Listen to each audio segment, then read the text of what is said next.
Hello my dear students, hope you all are doing well. So this video is for class 12th IP students, and the topic which we are going to cover here in this video is societal impacts of IT. This is your unit 4. This is unit 4 of your curriculum, and this unit contains 8 marks in your board exams. The topics which I am going to discuss today with you all are digital footprints, net and communication etiquettes, data protection we will discuss, IPR, intellectual property rights, plagiarism, digital property rights, licensing and copyrights, free and open source softwares. These are the things which we are going to cover here in this video. So let's start with the first topic, that is digital footprints. Now what do we mean by digital footprints? Digital footprint is the trail of data you leave behind while working on internet. The traces which you leave behind while performing variety of activities on internet. For example, the websites you visit when you're working on internet, the emails you send, the information you are submitting online to the online services. The information means whether you are posting a blog on a web forum, whether you are tweeting something on Twitter, you are posting a comment on your friend's profile, you are posting a status update, you are sharing a picture with everybody on your social media profile. If you have a domain name registered under you, that is also your digital asset. So all these things, all the activities which you are doing online, whether you are shopping something from a particular portal, so all these activities you are doing online, you are keeping the traces behind, right? So these are called digital footprints. Now there are two ways. One is if you are sharing the data online and you are keeping it public, so it would be visible to everybody. That is your digital footprint. The other way of avoiding digital footprint is you can always keep the data private. So whatever you are doing, you are sharing privately with a limited group of people, that would not be traced, that would not be checked by all other users on internet.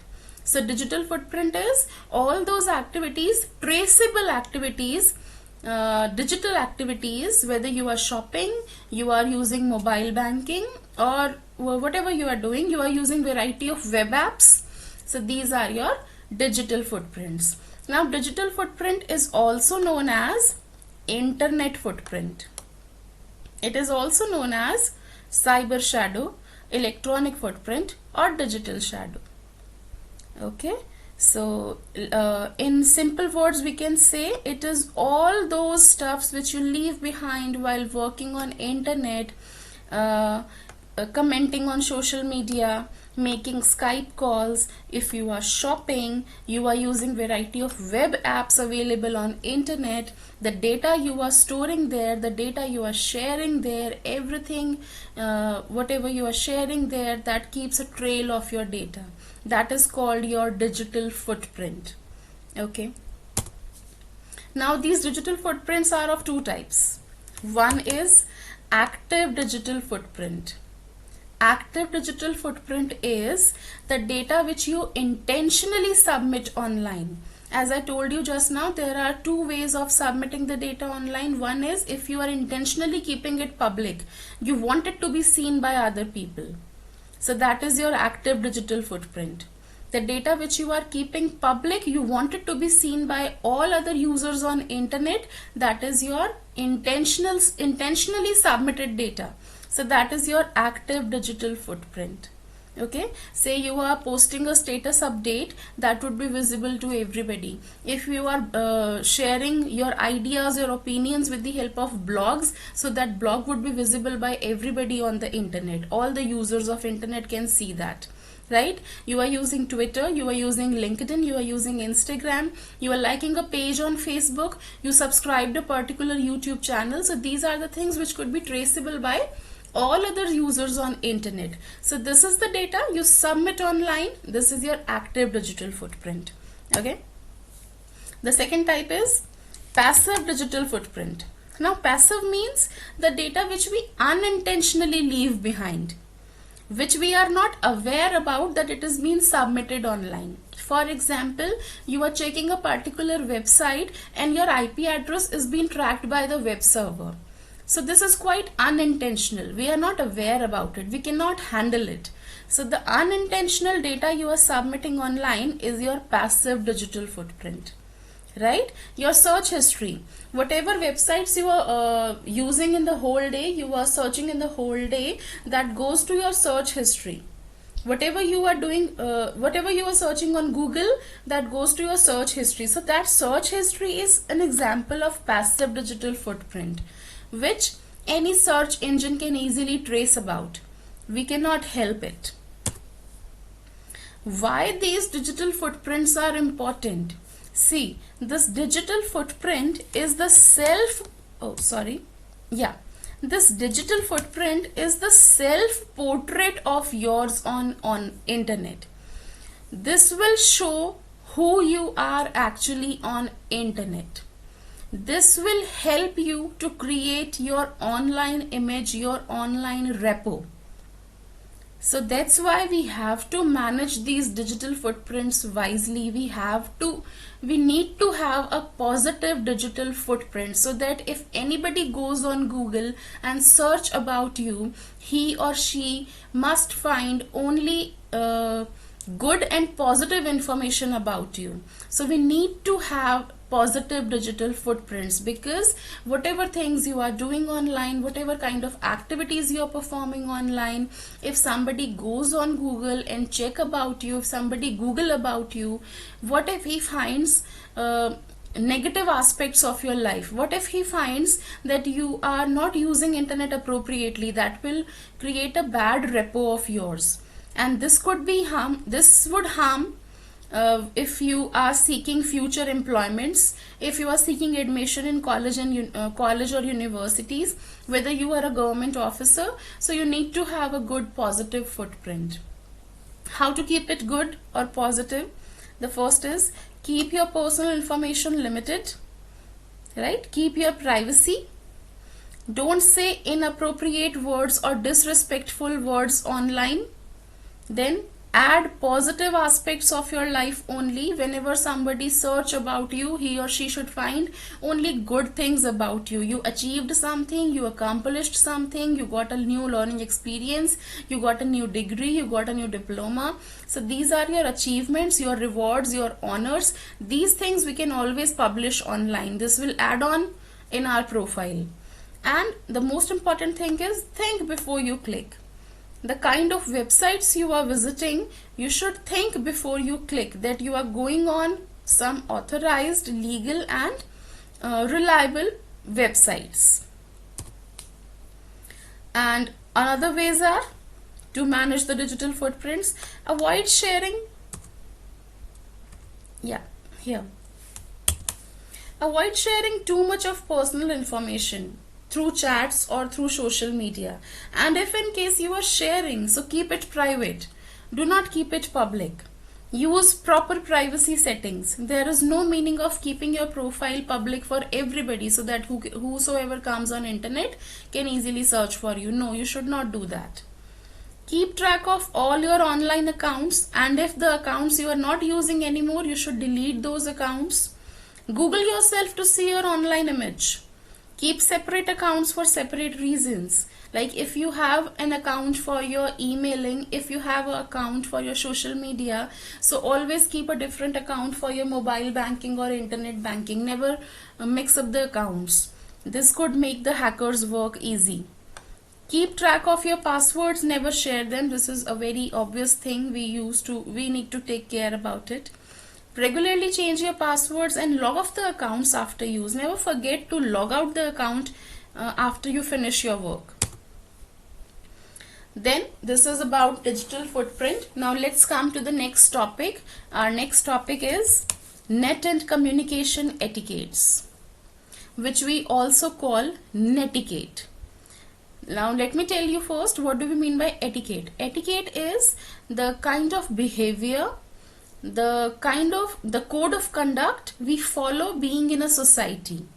आप society में किस तरह से रहते हो, what is your behaviour, we should be respectful, we should be polite, we should be mannerful, these are called etiquettes. Same way, when we work on internet, we should be respectful, we should be polite, there is a particular code of conduct we should follow while working on internet. So those manners, those etiquettes are known as internet etiquette or netiquette. Right? Now, why we need these etiquettes? See, when you work online, whether you are posting a picture or status update, whether you are sending email to your friend, to your colleague, or to your family member, whether you are on a national or international web portal, you are publishing a particular blog, you are doing online communication, you are playing game, whatever you are doing, we should be respectful enough, we should follow the code of conduct of internet, right? This is very important. This is very important. Why? Because we will not respect others. If we will not respect others, if we will not be not polite with others, the same thing will come to us, right? So we need to be polite. We need to understand etiquettes before we send an email, before we reply somebody, before we post anything on anybody's profile. Whether you are commenting on your friend's profile, you need to see what kind of language you are using. These are netiquettes. So here are some do's and don'ts of netiquettes. Do treat others the way you want to be treated. Let me read this one by one for you. These are quite easy. Do protect your identity. Do remember that whatever you put out there stays there. Digital footprint it is. See, whatever you are doing, the activities you're performing online, it stays there for a longer period of time. So be careful what kind of activities you are doing. Be open-minded and participate. If you are posting a tweet, if you are posting a blog, if you are on a web forum, you are discussing something, be open-minded. Do remember to use correct spelling and grammar. Whatever language you are using, if you are using Hindi or English, be appropriate with the language. Language usage should be correct. Do be helpful to others. Be punctual with the responses. Now see, imagine that you are a company or you are a management firm. Your employees are asking you something online and you will take 2 or 3 days to give the response. So that information will not be used after 2 or 3 days. So be punctual with the responses. Be timely with the responses. Do remember to watch your tone. Respect others' privacy. Do remember to give credit. If you are using someone else's work, if you are sharing someone's idea on the portal, so you should give credit to that person. Now same way, at the same time, there are some don'ts also. Don't give out information that you do not want to show to the entire world. That means keep your privacy settings enabled. Do not harm the image of others. Do not poke into other person's privacy. Do not troll people. So this is very important. Do not troll people without any use. This is of no use, trolling people. Don't forget to thank others who helped you online. Do not use offensive language. Do not send offensive material. Do not use abusive language. Abusive content share mat karo. That will harm your online repo. Do not make others wait too long for your responses. Be appropriate with your language. These are the things. Then the next topic comes is data protection. And the topics we are going to cover here is what is data protection, why is it important, how to protect it, why do we need data protection laws. So before starting with all these things, we need to understand what is data. Data and information are those facts and figures which we save, which we store, or which we share at 2 places. One, the data you are saving or storing at your local computer, in your local computer. And second, the data which you are sharing or saving on the online repository, the online database of yours. Right? Example is, see, आज के time पे in this digital world, I think hardly कोई pen और paper लेके बैठता होगा. What we do to keep records of our things, we do it digitally. Like we have the habit, like all the bank records, how many bank accounts we have, what are the LIC premiums we have, what are the due dates of it, our personal records, our mark sheets, our degrees, our Aadhaar cards, our PAN cards. We have soft copy of everything stored in our computers.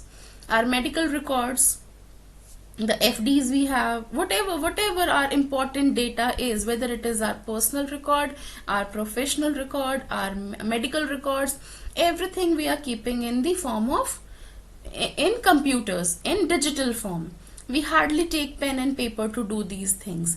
Now imagine the data which is stored in this important data which you have stored in your computers and laptops. If somebody could steal that and misuse it, what will happen?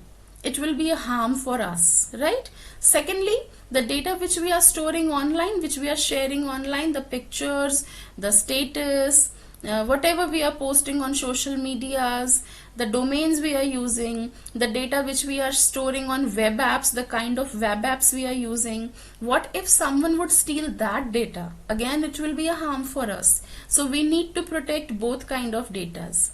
The data which we are storing on in this online environment, whether it is our personal data, professional data, we need to keep it safe. And data protection is what?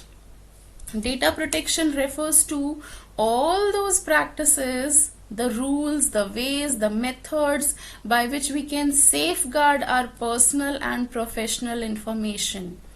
This is called data protection. Okay. Why is it important? As I told you just now, everything is turning digital nowadays. If we want to keep our jewelry, our money safe, we used to buy lockers in banks. So we need to keep this data private. The data is a very crucial, very important part of our life. And hacking is increasing day by day. There are ways, the ways are increasing day by day by which people can harm you. So we need to keep this data safe so that it would not go into the wrong hands and nobody could try to exploit it, right? We need to keep it safe. Now, what are the major threats to data? When we are talking about data protection, what are the potential threats to these datas? Hackers, malware, virus, worms, Trojan horse, spyware, spam, phishing, eavesdropping, unauthorized access, and spoofing. Now let us discuss these threats one by one. Now what do we mean by hackers? Hackers are skilled computer programmers, which are also known as security hackers. Hackers are, see, I will help you out with this thing. Yeah, hackers are, let us talk about hackers first. Hackers are skilled computer programmers.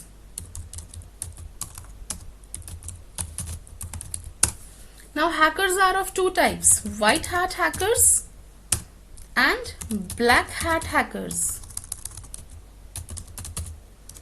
White hat hackers are also known as ethical hackers.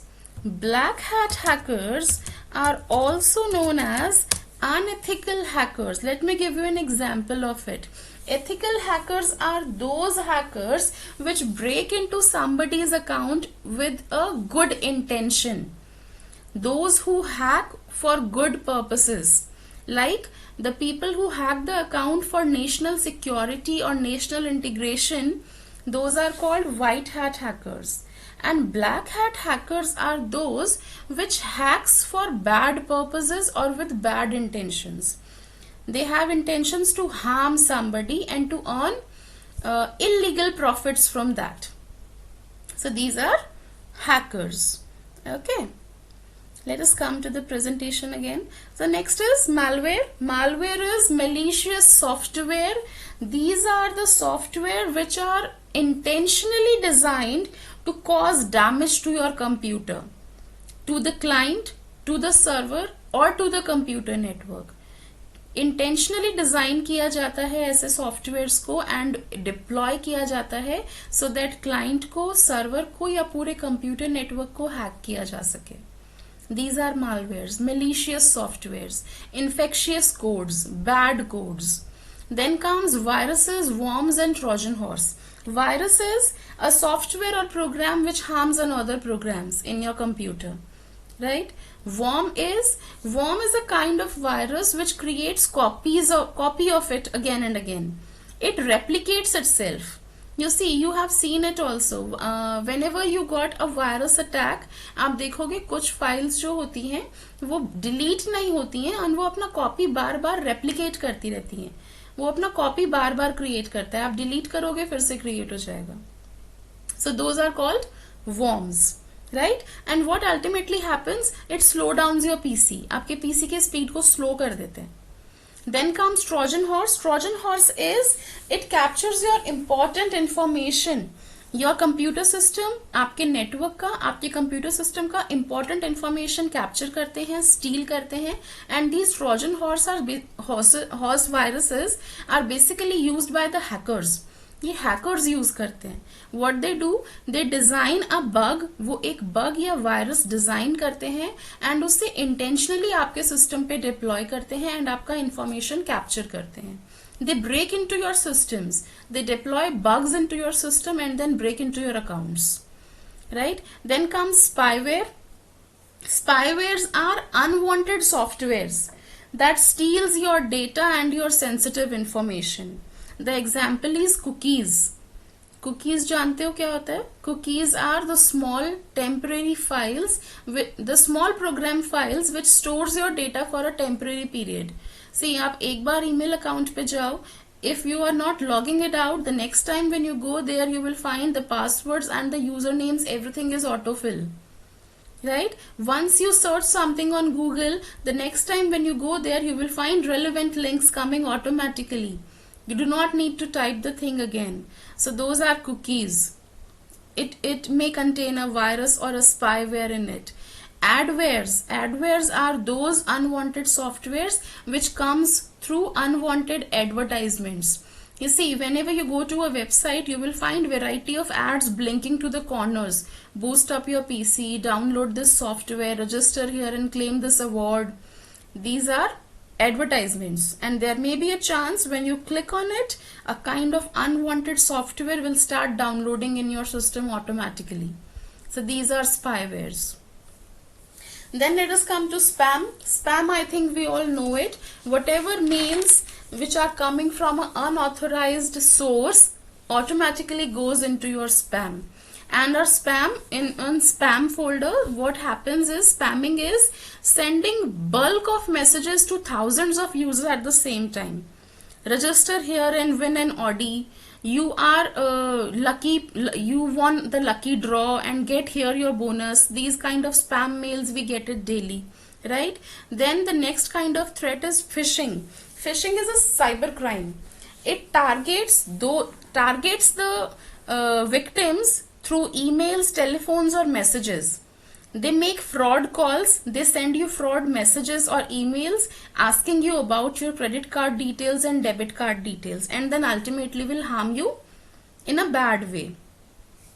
Then comes eavesdropping. Eavesdropping is also known as, let me write this here for you, it will help you afterwards. Yeah. Eavesdropping is also known as, these kind of questions may come in your board exams, 1 mark or 2 mark question you will get. Eavesdropping is also known as snooping or sniffing, right? This is again a kind of cyber crime, which means listening to someone's information secretly and then using it in a bad way, misusing it or exploiting it. Then comes unauthorized access. We all know it, when somebody tries to access your files, your documents, your accounts without your permission. That is unauthorized access. Then comes spoofing. Spoofing is a cybercrime, which means tricking someone with false information. Attackers sends you false IP packets and then trick you with false information. You will not know from where you will not know the name of the original source from where the data is coming. They will send you false IP packets and then will try to hack your computer network. So these are the kind of threats, and we need to protect our data from these threats. Right? Now, how to protect it? We discussed what is data. We discussed why data protection is important. We discussed what are the potential threats to data. Now, how to prevent it? The first basic thing is, we all know about it, user precautions. And the precautions are: never open an email attachment unless you are certain what file it contains. If you are not known with the sender, if you are not sure about the source, whether it is reliable or not, do not open the attachment. Or else, if you are downloading an attachment from internet, you scan it first. Then be careful while visiting websites. Never give out your personal details unless and until you are sure about the source, whether it is reliable. Make sure you have a good antivirus and an updated antivirus software. Make sure your computer is locked when you are not using it. Whenever you are shopping on internet or you are using any electronic service of internet, be sure that when you are sending your personal or financial data, the page you are using is encrypted one, or the page coming to you is a secured one. You need to check it, right? The example is HTTPS. When you transact something, when you do any financial transaction, you will see at the address bar in your web browser window, the HTTP will turn into green color, or you will find a lock sign there. So this will show that the page is coming to you with the help of SSL, secure socket layer. This ensures that you are on a safe window right now. Then next is physical security. Physical security, now imagine again, if you are a company or a management firm or a business firm, and you have all your data stored in the main server, all important files are there in that system, and you kept that system or that room open. So it increases the chances that anybody can go inside that room and can harm your data and can steal your data. So in that case, we need physical security precautions. Locate computers away from public use. Keep your network systems and file servers in a locked room. Then next is username. Username and passwords. Always keep the usernames and passwords which are hard to guess, which nobody can easily recognize or guess. Keep longer and stronger passwords. The password should be a combination of alphabet, number, capital letters, special letters. So keep longer and stronger passwords. Never share it with everybody. Do not keep same passwords for all your accounts. Then it comes access rights. Access right is the files and documents which you do not want to show to the public, or which you do not want to be accessed by everybody. You manage permissions on your files and documents. You keep it read only, or you keep it password protected. Then firewalls. Firewalls can be implemented through hardwares. Firewalls could be implemented through hardwares or softwares. Firewall is a security mechanism. It acts as a wall between the client and the server. So whatever data will come on the web browser through the server, it will pass through the firewall, and the firewall will examine each block, each packet of this data, and if this data meets the security criteria, then it would be downloaded on your web browser. Otherwise you will not be able to see that page. Firewall will block that page for you. So everything which is being transmitted on internet between the client and the server, it passes through the firewall. It acts as a filter between the client and the server. Then Antivirus software, we all know it, right? Antivirus software gives us protection against viruses, spams, adwares, spywares, malwares. So we need to have a good antivirus. We need to keep this protection, this safety mechanism enabled into our computer, and we need to update it daily. Then backups. Now backup is what? Backup is, imagine that you have all your data, all important data is there in your computer, and by any in case by chance your Windows get corrupted and all your data got lost. Now how to keep a copy of it? So in that case, always keep a second copy of your data. Always keep your data safe at an alternate place. उसका backup जरूर होना चाहिए आपके पास, so that in case if your original data get lost, you will always get the data back again with the secondary copy, right? Then encryption and decryption mechanism. What is it? This is the way to protect data while the data is being transmitted over internet. जब data internet पे transmit होता है, when you are transmitting the data globally on internet, so the data when it goes from the sender to the receiver, it passes through variety of users in between, variety of routers in between. There are variety of networks in between. How to safeguard that data? There may be a chance that somebody could leak out that data when the data is passing through internet. So in that case, what we do, the sender, see this diagram here, the sender encrypts the data with a public key. When he encrypts the data with the public key, it turns into ciphertext. Ciphertext. Okay, and then when this data transmits over internet, it is being changed into a code. It is encrypted, so nobody would be able to understand this code. Now when this data goes to the receiver, the original receiver, this data is being decrypted again with the help of a key. So the data which is being encrypted and decrypted, the key is shared by only two persons. One is the sender and second is the receiver. The data is converted into ciphertext, and when this data goes to the receiver, it is again converted back into its original form.